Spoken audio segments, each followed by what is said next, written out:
In the gentle quiet of the world before dawn, when the sea is still a soft whisper against distant shores, there lies a place almost no one remembers. A land that no longer appears on maps, a world hidden beneath the cold waters of the North Sea.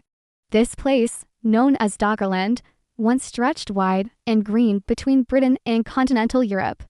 It was not a myth, not a legend, but a real homeland for countless people who lived thousands of years before the rise of cities, before the first stones of pyramids were lifted, before written memory even existed. As you slowly drift into this calm story, let your mind wander back into that silent world, a world that time concealed, but never truly erased. Imagine standing on soft, untouched earth. The air is cool, filled with the scent of pine and damp grass. The horizon stretches unbroken in every direction, and there is no sea, no endless expanse of water. Instead, an immense plain spreads before you, rivers cut across it like shimmering threads, and small lakes sparkle beneath the pale sun. In the distance, gentle rolling hills rise, dotted with forests of birch and oak. Animals roam freely here, red deer stepping lightly through the trees, wild horses galloping across the open fields, and great mammoths moving slowly across the marshlands. This is Doggerland, a world lost to time, but once alive with sound, motion, and human stories. The people who lived here were among the earliest Europeans of the Mesolithic age. They were hunter-gatherers who knew the land intimately. They walked barefoot along the river banks, built shelters of wood and animal skins, and painted pictures in the sand while telling stories beside campfires that glowed softly in the night. Their tools were made of flint, sharpened carefully by hand. Their days followed the rhythm of the seasons, the migrations of animals, the shifting winds of the plain. They knew nothing of the world that would come long after them. They lived in harmony with a land that seemed eternal, unaware that deep beneath their feet, the earth itself was changing. During this time, the world was emerging from the last ice age. Massive glaciers had once stretched across the northern hemisphere, but now they had begun to melt. The great sheets of ice retreated slowly, releasing vast amounts of water. Rivers swelled, lakes grew larger, and the seas, far away from Doggerland, began to rise. At first, the changes were almost invisible. A shoreline shifted slightly. A river grew deeper. A small piece of the plain flooded after heavy rain. Nothing that would cause alarm. But the world was warming, and the ice was melting faster with every passing century. What had once been a stable homeland for early humans was becoming an island of time slowly shrinking. At night, the people of Doggerland gathered around their fires. They shared meals, roasted fish freshly caught from the slow-moving rivers, and listened to the soft murmur of the wind sweeping across the grasslands. When the stars spread across the sky like scattered grains of silver, the tribe elders told stories of spirits that lived in the clouds, in the rivers, and in the stones beneath their feet. The children listened in wonder. They heard nothing of danger. But far to the north, the glaciers continued to melt.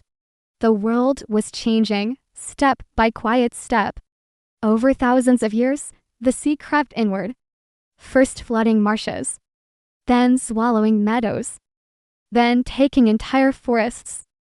What had once been places of gathering, hunting, and life gradually transformed into wetlands, then into shallow lakes, and finally into wide stretches of open water. The people moved with the land, relocating their shelters each year. They watched the sea approach, but had no words to describe what was happening. To them, the water was not a disaster. It was simply another part of nature's long rhythm, a pattern that the earth followed as it breathed between ice and warmth. As the centuries passed, Doggerland grew smaller. The rivers widened into channels. The plains transformed into islands. The forests that once stretched as far as the eye could see stood like lonely survivors, isolated on patches of high ground while the sea surrounded them. Yet life continued.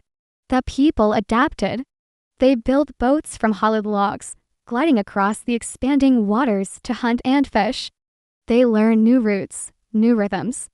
They did not know they were living on a land that was disappearing forever. And then, one day, the world changed all at once. Round 8,000 to 100 years ago, a massive geological event struck the northern Atlantic. Off the coast of what is today Norway, huge sections of the seabed collapsed in a landslide so enormous that it triggered a vast underwater avalanche known as the Storgeslide. When the earth shifted, it displaced immense quantities of water, sending a series of massive tsunamis surging across the North Atlantic. These waves raced outward with force unimaginable to the people living peacefully in Doggerland. They had seen storms, tides, floods, but nothing like this. The first wave struck with terrifying speed. The calm waters of the marshes suddenly pulled back, exposing mud and reeds. Birds shrieked and fled. The wind shifted as if the world itself were inhaling. And then, from the horizon, a wall of water rose. It was taller than any tree, wider than any river, and it moved with unstoppable power. The people had no warning. Many would have been gathering food along the water's edge, children playing, families preparing meals.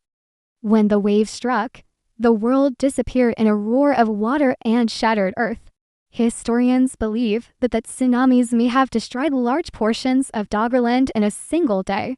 Entire forests were uprooted. Camps were washed away. Low-lying areas vanished beneath swirling, violent water.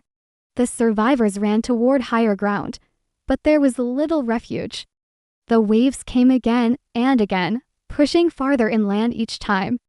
When the waters finally receded, what remained of Doggerland was no longer a world. It was a fragment, a memory carved in mud. After the disaster, the sea did not retreat. It continued to rise as the climate warmed. The survivors, shaken and broken, eventually left what remained of their home. They crossed the shrinking land bridge to the higher areas of what would become Britain and Northern Europe. The land they left behind slowly sank beneath the waves. Over the next centuries, Doggerland disappeared completely. The rivers faded. The lakes vanished. The plains drowned. The forests fell silent as water covered their roots, and eventually, no sign of human life remained on the surface. But beneath the waves, Doggerland still slept. For thousands of years, the North Sea concealed this forgotten world. Thick layers of sand and silt buried the remains of trees, tools, animal bones, and the silent artifacts of lives once lived. The seafloor preserved them like a sealed memory, untouched by time until the modern world began to rediscover what had been lost. In the 20th century, fishermen began pulling strange things from the depths. Not fish, not seaweed, but bones, huge bones of mammoths, rhinoceroses, and long-extinct animals. They found pieces of ancient trees, preserved by cold and darkness. And then they began to find tools. Flint axes, spears, carved objects, human remains. Each discovery was a fragment of a world no one had known existed. At first, scientists were puzzled. How could these things be lying deep beneath the sea? Slowly, carefully, the truth emerged. The North Sea had not always been a sea. It had once been land, a vast land rich with life. Archaeologists and geologists began mapping the seabed, using sonar scans to reveal ancient riverbeds still carved into the ocean floor. They found ridges that were once shorelines, valleys that had once been plains, and channels that had once carried fresh water across Doggerland. Layer by layer, they began to rebuild the map of a world forgotten for 8,000 years. Today, Doggerland remains one of the greatest lost landscapes in human history. A place that shaped early human life in Europe. A land that saw the footsteps of countless families, hunters, artists, and children who never knew their home would vanish forever. Though the sea has taken it, the memory of Doggerland continues to rise back into the light, one artifact at a time. As you relax and listen to the soft flow of this story, imagine Doggerland once more. Picture yourself walking across the quiet plain as the sun sets behind the distant hills. The sky glows with orange and gold. The wind carries the scent of pine. You hear the soft footsteps of animals moving through the tall grass. And the river nearby reflects the first stars of the night like tiny, trembling lights. In this moment, the world is still. The sea is far away. The land is alive. And although Doggerland is now hidden beneath the waves, its memories linger in the bones pulled from fishermen's nets, in the silent carvings found in ancient peat, and in the stories we tell when we look into the sea and imagine the worlds it has taken. Doggerland may be gone, but its mystery remains, reminding us that even the greatest landscapes are fragile, and that time changes all things. As you drift into calm, let this lost world settle gently in your thoughts, a place of forests and rivers, of families and fires, of life lived before history began. A world that sleeps beneath the sea, waiting quietly for its story to be remembered once more.